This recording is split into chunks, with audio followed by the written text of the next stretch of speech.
Mukoda Tsuyoshi was walking to work in the suburban area of Boringburg when his 27-year-old virgin self stumbled across the predicament of finding himself in a fantasy world full of abracadabra and bruises. While this storyline has been exploited more than the cotton pickers of the past, believe me when I say that if anything, I'm underselling it. This being a notorious premise from many novels, Tsuyoshi assumed it would pan out well for him. But before he could think further, he had company. Fog clogged the place they were summoned at, and wails of gratitude resounded as their beautiful summoner, cloaked in white, appeared from the dissipating fog alongside 4 other servants. Nobody knew it at the time, but the one who would go on to tame the mightiest of beings and even gods had just arrived.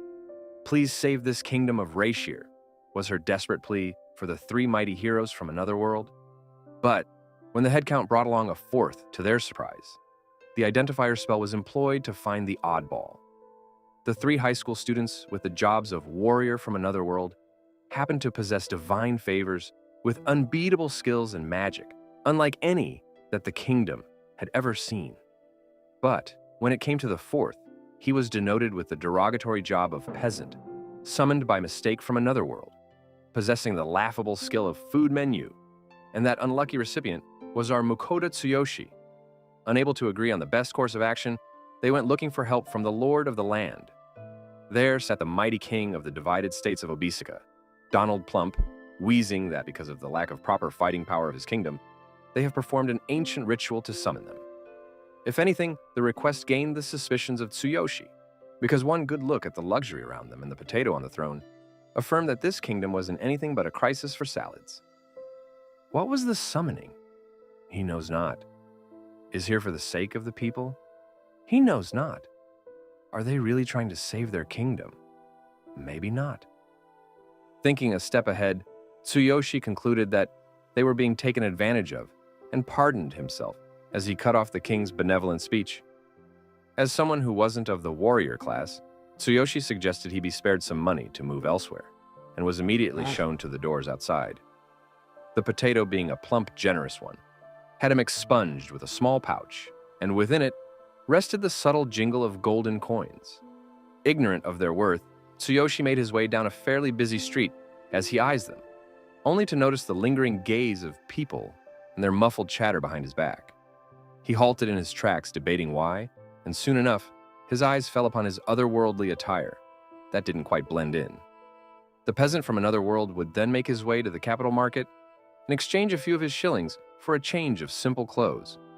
The shop owner was elated when he traded in his suit and handed him a well-woven satchel as a gift in return. Thankful for her consideration, Tsuyoshi departs from the market to find himself an inn for the night as dusk dawned. Without any definitive purpose for his new life in another world, Tsuyoshi had very few options to turn to. Speaking the words status display, he'd call upon a screen that would respond immediately, showcasing how the level 1 Mukoda Tsuyoshi was a jobless despite having a job. His stats were unsurprisingly below average, while his evaluation skill was accompanied by the item box and his basic skill, the aforementioned food menu. From the outset, Tsuyoshi was enthralled, because while he could call upon his status board independently, the ones back at the castle relied on their prided magic tools. His enthrallment was nipped as he sat pondering about how he'd even use the food menu of his. Without a forethought, Tsuyoshi simply blurted the name of his skill, but the following silence spoke of his failure. Instead, he'd try his hand at things. Quite literally. His screen outshone itself as an even bigger screen popped up in response to his touch, as if a website for everything ranging from water bottles to pre-cooked meals back from Earth, available for purchase at an otherworldly price. Tsuyoshi was blinded by the light and drowning in the night, whilst he understood how he could call upon his skill henceforth, to find himself food and ingredients like wash your sister's sauce.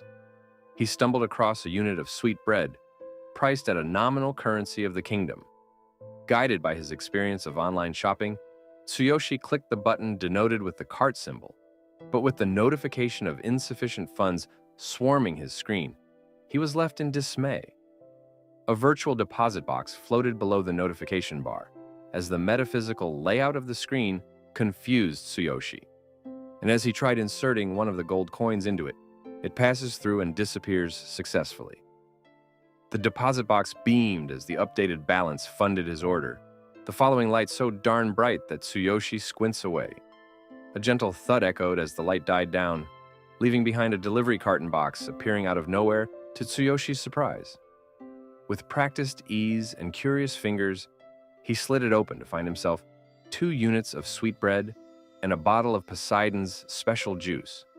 He was fascinated to find them to his degree of edibility, the satisfaction of not possessing a competent skill coursing through him for the first time. With his skill catering for his dirt-poor stomach, Tsuyoshi weighed his odds at finding himself a job to make more money as he indulged into the baked delicacy. Because if he could just secure the funds for his skill, he won't have to worry about food.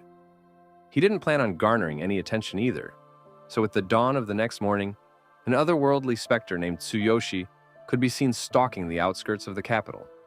Following the advice of a few tiny tots he had chanced upon on his way, he was needed to first weave through a town named Kiel on a horse cart to make it to the border of Reishir, and then find himself another carriage that would help him cross borders to the neighboring kingdom of Finan. Sure enough, did Tsuyoshi stumble across a bunch of hay-fueled taxis after trotting for a short minutes and their amiable owners in search for passengers. Introducing himself as Travis Trot, he eventually found himself a ride out of the saladless kingdom. As the wheel of time churned, so did the wheels of the cart. The carriage rattled, as did the passengers within. With Tsuyoshi seated beside a plump old man, and for comfort, we'll be temporarily referring to him as Mike Oxmall. While the others engaged in small talk, judging by the luggage Mike carried, Tsuyoshi hesitantly inquires if he were a trader, and if so, what did he deal in? The polite old Mike humbly affirms that he were a soap trader who had just replenished his stock from the trading guild back at the capital city. Noticing his moderately classy garb, Tsuyoshi further asks if he had his stock stored away in his item box, secretly elated to have made his very first proper conversation in the New World, and relieved about the existence of soaps. Unfortunately, as Mike would quote, the swollen bagpack beside him was his only luggage. The item box Tsuyoshi spoke of was a fancy skill that only 1 in 1,000 muggles possessed, and even its smallest version could hold thrice as much as his bag, or as depicted, an entire bed with ease. When the incognito warrior sought about how rare the skill of item box was, when compared to the evaluation skill, the jolly merchant chuckles, before explaining briefly that it would simply pale in comparison. The skill to evaluate anyone and anything was a dream skill for all merchants, who specifically envied the warriors who were summoned from another world and were the only ones exclusively blessed with it. Like the ornate device used to determine Tsuyoshi's joblessness back at the castle, any devices capable of evaluation were monopolized by the royalty. A whimsy sulk overcame Mike Oxmall, who pouted at how at least the evaluation skill should have belonged to the merchants like him, who would actually put it to use in their trade, unlike the muscle-headed heroes. It was hence that Tsuyoshi realized that his evaluation skill only existed because of his otherworldly origins. When all of a sudden, the merchant leaned closer and started speaking to him in muffled whispers. The whispers brought along the news that the current kingdom of Reishir was already on the verge of crumbling apart. And despite being in such a fragile position, it was still invading the demon clan territories persistently. The friction between the two made it so that the Reishir kingdom would be closing its borders soon, and that was something Tsuyoshi couldn't afford. His resolve to make away from the kingdom grew rapidly, but it was curbed just as quickly when he made it to the border town of Kiel. Fuck my life, he curses, as he discovers that the borders had been long closed, including the horse carriage routes he were to take to Finan. Tsuyoshi wandered through the busy streets, surprised to find that things in Kiel were relatively normal, despite the brewing storm ahead. The first of his many troubles to come was his growling stomach. Weaving through the crowd, he wound up at a bustling diner, hoping to find some bussing food and morsels of information to wash it down. Finding an empty spot by the table, he excused himself on a conversing duo of adventures, introducing himself as a visitor new to the town. Food and ale disappeared as he inhaled his meal, keenly listening in on the pair and speaking up when they mentioned the shut borders. They eagerly disclosed that if the citizens fled, there'd be no tax money to fund the kingdom's army, leading to a definitive unwanted situation. The chunks of information condensed to create the profile of a map in Tsuyoshi's mind, where the Reishir kingdom lay at the center, with its first enemy, the demon clan due north, the second enemy in the form of the kingdom of Mulbert to its west, and finally, Tsuyoshi's refuge, the Finan kingdom bordering southeast. An olive was picked off of the plate as the one closest to him concludes that chaos was brewing. Unwilling to have any part of it, they planned on hunting monsters after leaving the kingdom on their way to Finan and advised Tsuyoshi on doing the same. A disheartened chuckle escaped as Tsuyoshi lamented his lack of a fighting prospect. But at the same time, if these adventurers were solely inclined on hunting monsters, what if he hired them as his own escorts? Without a doubt, it would tax his pockets heavily, and to find out more about it, he decided to grace the Adventurers Guild with his otherworldly presence. He made a quick inquiry at the reception, and lost in the wrinkled pages of a book, Miss Receptionist advises him to expect a minimum expenditure of 7 gold coins if he were to hire escorts to Finan. Tsuyoshi felt his expensive expectations align with reality at the sight of his dwindling pouch. But considering the shut borders, and with her eyes still peeled at the book, Miss Bookworm further advised him to increase his pay to 8 coins if he wanted to catch someone's eye quickly. While he already had the short end of the stick, the alarming spike pushed him to weigh his odds well if he were to save a lot for the future. But without much of a choice either, Tsuyoshi cast the spell of Expected Patronum. Politely, he sought to confirm if he could carry food as his luggage on the journey, worried if it was chargeable by the adventurers. Glad to see the 8 golden shillings he deposited, the receptionist smiles to attest and relays that she'd notify him when an escort would accept the quest. Being a bordering town, Kiel turned out to be a hotspot of sorts, and passing through its bazaar, Tsuyoshi decided onto preparing for his journey ahead. Bear Grylls awakened as his survival instincts kicked in, and he decided onto a cape against cold, a knife to slice through various oddities, matches for a few comfy blazes, a leather pouch for water, alongside bread and dried meat for emergencies. A couple of wooden plates and bowls first gained his interest, and then a place in his inventory as he looked around a little more. But as he was leaving, a strange, odd block caught his eye. Before his evaluation skill could, the store owner identified it as their prided portable stove that they offered in both single and double burner variants. The pale ivory blocks had special runes etched onto them, and Tsuyoshi would have to simply spark it with magic, and it would respond to his call. The store owner quoted it to him for a humbly steep price of 50 gold coins, and unable to afford it, Tsuyoshi sets it back after a final good look at it. Truth be told, he later purchased a stove and various such amenities directly from his food menu for a far cheaper margin. The following day brought alongside it greetings from Werner, the leader of the Will of Metal, a C-rank adventuring party of 5. Disregarding his handsome blonde looks resembling a foreigner's, Tsuyoshi greeted him in kind as their client.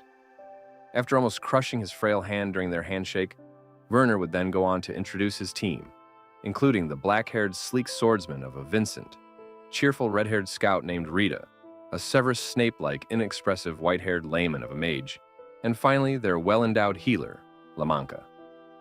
Chucking Tsuyoshi amidst their digits, the joyous group eagerly marched towards the kingdom of Finan. Their escorting idea was quite simple. With Tsuyoshi at the center, Werner took the vanguard. Vincent walked beside their client, Laman and Lamanka at the rearguard, and Rita at the forefront, doing the necessary scouting. Forests faded into cliffs. Cliffs blurred into ridges, while the next appearance of foliage brought alongside it a few poor goblins that they fended off without even batting an eye. Eventually, the sun dipped below the green horizon, casting a spell of darkness as it faded away, and Werner decided to set camp around an appropriate opening. Layman knelt to prepare a magic circle for the campfire, while Vincent searched for the required firewood, and Werner scouted the vicinity in the lamplight, as Lamanka and Rita chatted their Kardashian time away. In the meanwhile, Tsuyoshi found himself a perfect outcrop to summon his cooking items on. And summon he did. His earthly knife, chopping board, and obviously, the gas stove. The way he summoned them out of seemingly nowhere immediately caught Vincent's eyes, and while affirming that it was indeed an item box, he excused it to be a pitifully small one. The keen swordsman was in awe of the simple stove as well, but it was similarly excused as a gift from a close acquaintance. With lies to safeguard his Victoria's secret known as the food menu, Tsuyoshi stir-fried a few ingredientes before pouring in some water for the stew. Glancing over his shoulders, he peeked at the adventuring party gathered around the campfire and sneakily threw in some cubes of soup base. His utensils and seasoning would stir definite chaos if they were discovered, so while secretly praising himself for having secured them in his item box before departure, Tsuyoshi stirred the pot. The aromatic steam and a quick taste of the stew confirmed that it was ready, and graced with sausage and vegetables, the soup served with bread from another world was simply a luxury. He eventually handed out the portions to the eager stomachs around, while Vincent was probably attending nature's call. The wafting smell itself was enticing enough for them, and the taste? Undeniably delicious enough to make them all warm and fuzzy from inside. Werner chuckled amidst the darkness, exclaiming at how wonderful it was to have such a grand meal when dried jerky and hard bread was their staple. The meal made Rita feel as if she had been rejuvenated, which was quite a normal compliment for Tsuyoshi.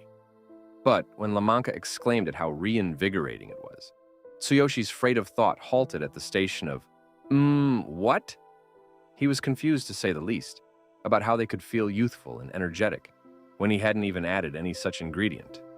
Even the Severus Snape of bacon warts was marveling at how refreshing it was for his magical mind, while Tsuyoshi could only pray for it to be their imagination.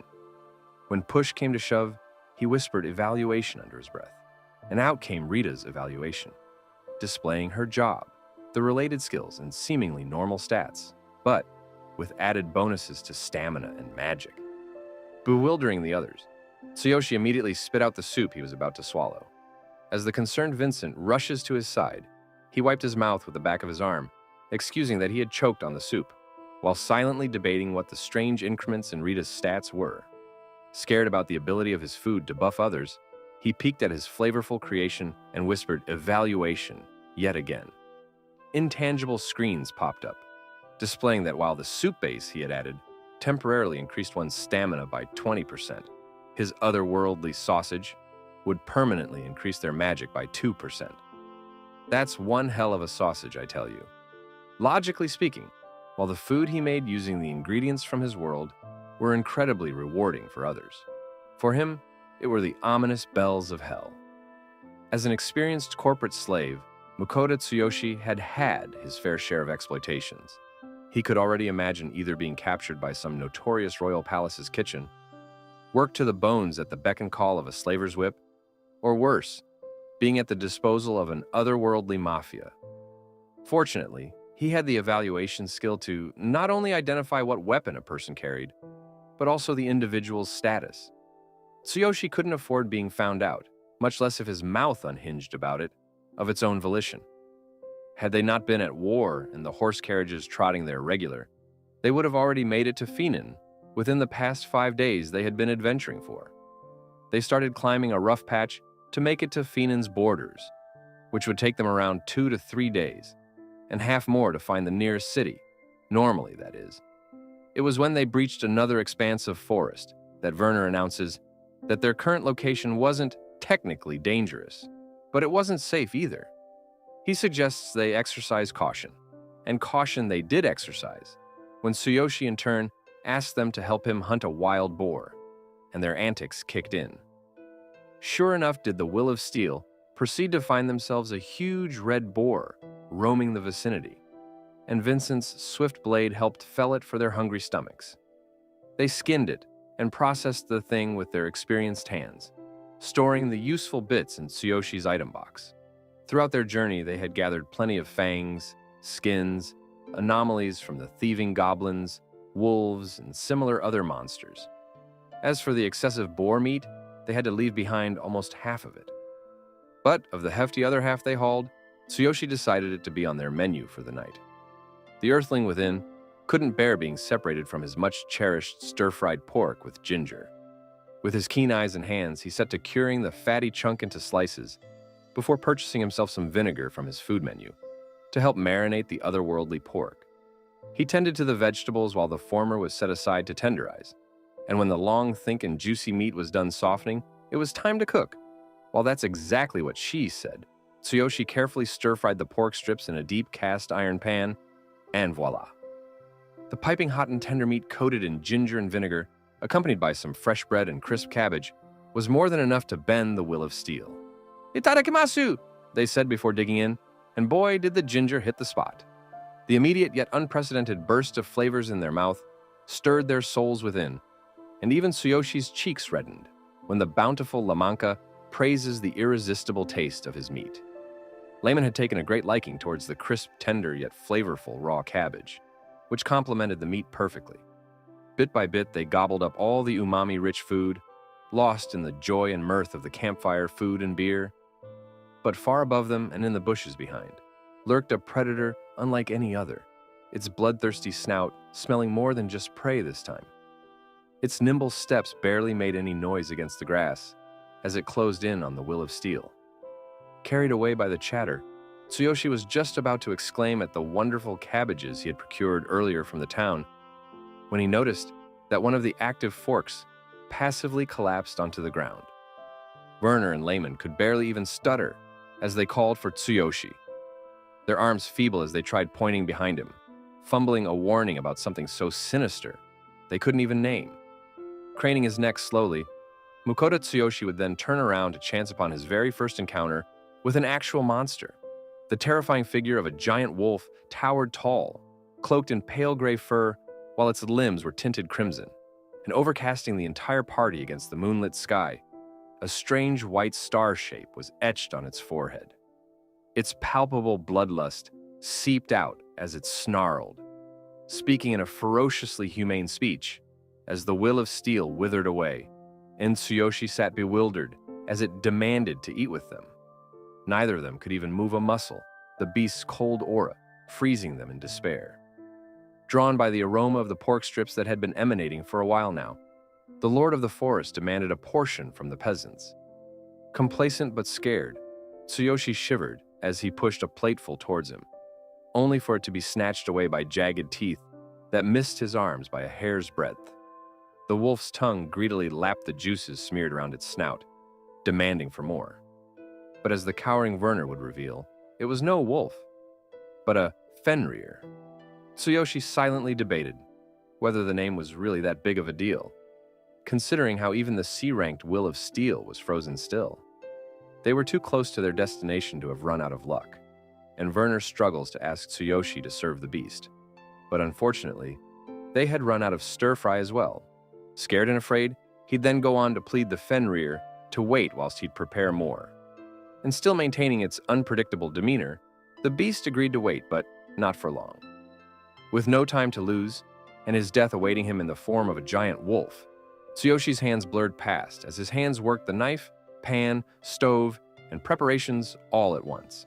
His body shivered feverishly as he somehow manages to push a humongous pile of pork strips before the awaiting menace. The Fenrir eyed the plateful inexpressively before gnawing at it ferociously, bits and juices splattering everywhere as Tsuyoshi scurried away, watching in distrust. More. It's not enough, demanded the Titan voraciously, as the trembling Tsuyoshi complied to offer one plateful after another. After devouring all of the pork that they had cured from the giant red boar, it lets out a loud burp. Amidst complaining about how the measly 7 to 8 kilos of meat had but barely satiated it, the Fenrir praises Tsuyoshi's skills, who had already passed away from shock of its appetite. As if smirking, it then decided onto forming a contract with Mukoda Tsuyoshi. The dazed one raised an eyebrow, surprised hearing his name out of nowhere, and the misfortune closed in with nimble steps, explaining his demand for a familiar's contract between them. In Tsuyoshi's mind, the words immediately painted the idea of the tamers he has read about in novels, who would bond with monsters to fight alongside them. But if it was a monster as ferocious and terrifying as this Fenrir, a familiar's contract would definitely hinder his plans for a low-profile life. Tentatively, he'd stutter his refusal to the misfortune, but every single time he'd try to speak, he'd be interrupted. By the third time, he just gave up on trying and remained silent, and the Fenrir responded in kind. But even in that silence, Tsuyoshi could discern that this jackal-ass wasn't even letting him refuse him. Its ferocious fervor made a return as it spoke in a guttural voice, exclaiming at the unbelievable situation where this twat of a human dared to refuse the contract with the legendary Fenrir, a descendant of Ninlil, the mighty goddess of the wind. Withdrawing its bloodlust momentarily, he would then demand Tsuyoshi to speak again, and while he at least tried to stay adamant, he glances at his comrades for moral support. Whatever. Agreed. Nike. He found nothing but betrayal from his boys. But when their lives were in his hands, it was understandable. With a sigh of defeat, he agreed to the Fenrir's great joy, who sought him to move closer in order to complete the contract ceremony. As the Fenrir lowered his head, the four-pointed star mark starts to glow, brimming with a strange divine energy that reverberated as Tsuyoshi touched his forehead against it, and as he moved away, the celestial light moved to cloak his entire body, denoting the ceremony's completion. Fenrir squinted his eyes as he peeked into Tsuyoshi's status, thanks to their newly established connection, and was just about to exclaim at his otherworldly possession of the appraisal skill when he was immediately forced shut really politely. Leaning closer, he'd explain in muffled whispers that it was a secret that Fenrir agreed to keep, and at his suggestion to check his status window, Tsuyoshi complied with an exhausted sigh. The skill of familiar had sneaked into his list, alongside the name of the contracted demon, a disguised pig. Having become master in technicalities, Tsuyoshi must to look after him and provide for him, with nothing more than the basic necessities, inclusive of 3 humble meals every day. Yep, it didn't make sense to Tsuyoshi either, who felt as if he was the tamed one of the two. It was enough for him to suspect that Fenrir had become his familiar solely because of his food, who further added that, as a proof of their contract, Tsuyoshi must bestow him with a name. Pochi, he blurted, recalling the name for pet dogs back from Earth, but Fenrir wasn't that big of a fool. By the time he chose Koro, the menacing, displeased look returned across his face, and scratching his head for any suitable names for the selfish fox, he stumbled across the name Feru, deriving it from his identity. Carefully considering the name for a while, amidst his murmurs, Fenrir accepted the new name with great contentment and an odd sense of pride that confused his master. Unaware of the details that had transpired, Werner approaches, still traumatized by the events, and wheezing his amazement about this unfathomable moment when he had seen this beast from legends. It had been 3 entire centuries since the last visual record of this mythical demon, and no human had ever lived to tell the tale of contracting with one. Feru further elaborated that back then, they had nothing to do but keep account of their numbers.